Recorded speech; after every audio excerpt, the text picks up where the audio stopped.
partidos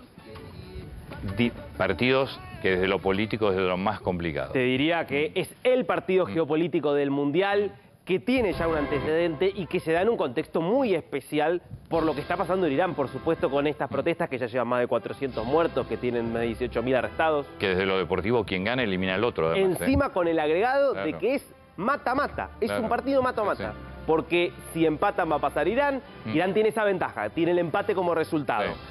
A ver, ¿por qué hablamos de un partido con tanta carga geopolítica? Primero está bueno contar el incidente que hubo en las últimas horas por la cual Irán, la Federación iraní pidió la descalificación de la Federación estadounidense, lo contaba antes Mariano.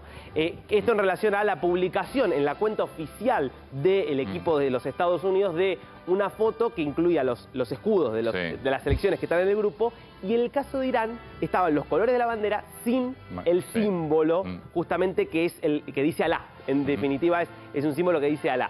Eso justamente termina... Estados Unidos se hizo cargo de que lo había hecho en solidaridad por las protestas.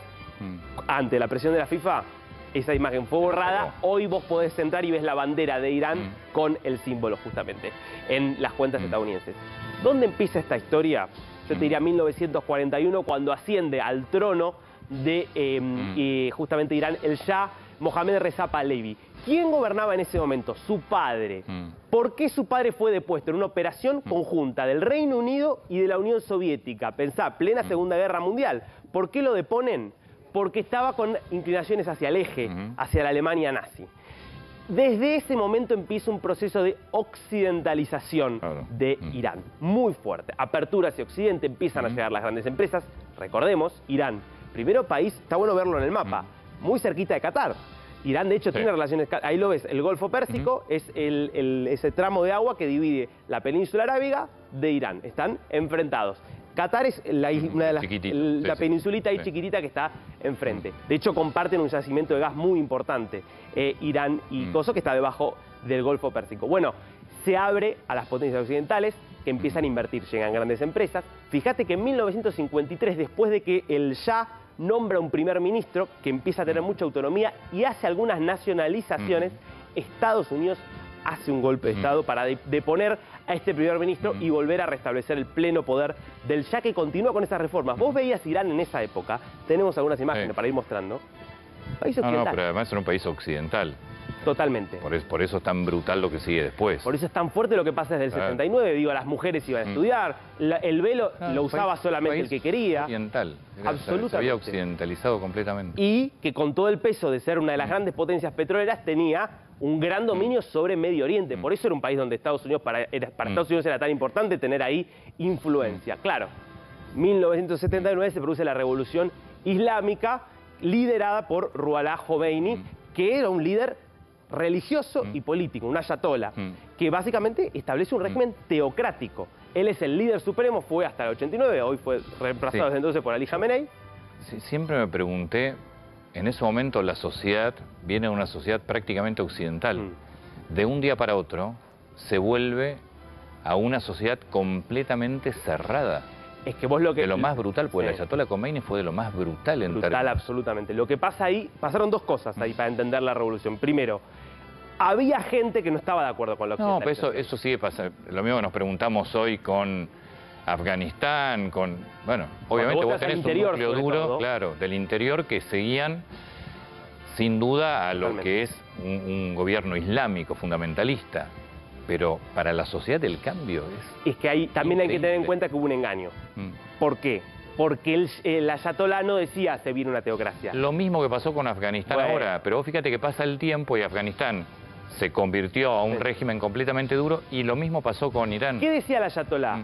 Porque el Shah era un régimen con libertades económicas y culturales, pero una dictadura, digo, era una monarquía. Sí, era una monarquía. Con mucha represión política. Pero lo que pasa es que era muy occidental en la sociedad. Pero la promesa del ayatollah es: conmigo viene la democracia. Bueno. Conmigo se termina la monarquía y viene la democracia. Lo mismo que pasó con Afganistán, lo mismo que vamos viendo en varios países. Ahora pasa el tiempo y queda establecido el gobierno un gobierno absolutamente brutal, que de un día para el otro, después hubo algunos cambios, pero en principio vetó a las mujeres de ir a las universidades. Fue terrible. Después eso se flexibilizó, hoy en Irán tampoco más flexibilizado, pero en el primer momento fue tremendo. Muchas mujeres lo habían apoyado por el tema de la democracia, terminan viendo los retrocesos. La crisis de los rehenes es un hecho histórico, está muy bien retratado esto en Argo, la película dirigida por Ben Affleck, está buena esa película. ¿Qué te muestra? Bueno, la crisis de los rehenes, poco tiempo después de la revolución, ¿qué hace el Shah? Como era aliado de Estados Unidos, se va a Estados Unidos.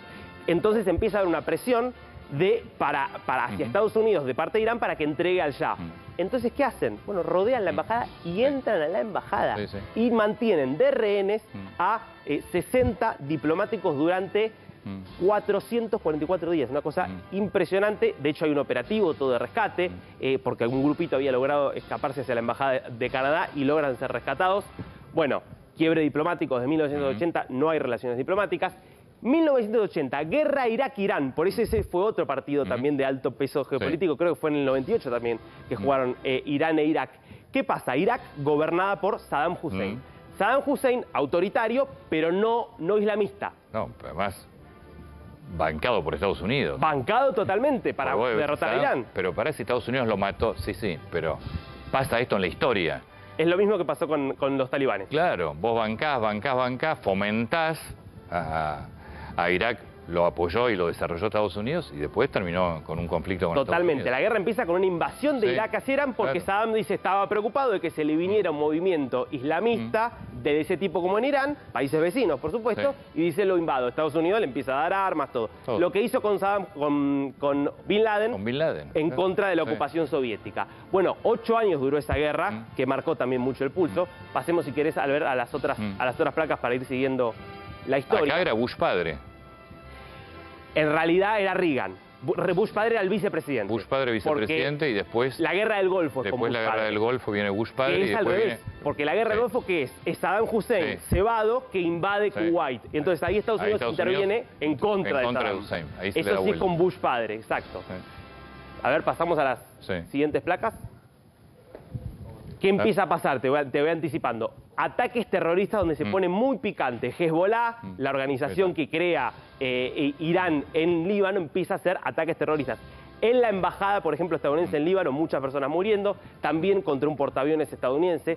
Responde Estados Unidos, operación Mantis religiosa, también en el contexto de la guerra Irán-Irak, vuela, hunde una serie de barcos y por error derriba un Airbus de Irán que atravesaba el estrecho de Hormuz, justamente en el Golfo Pérsico, lo derriba creyendo que era un avión militar, 290 personas mueren ahí.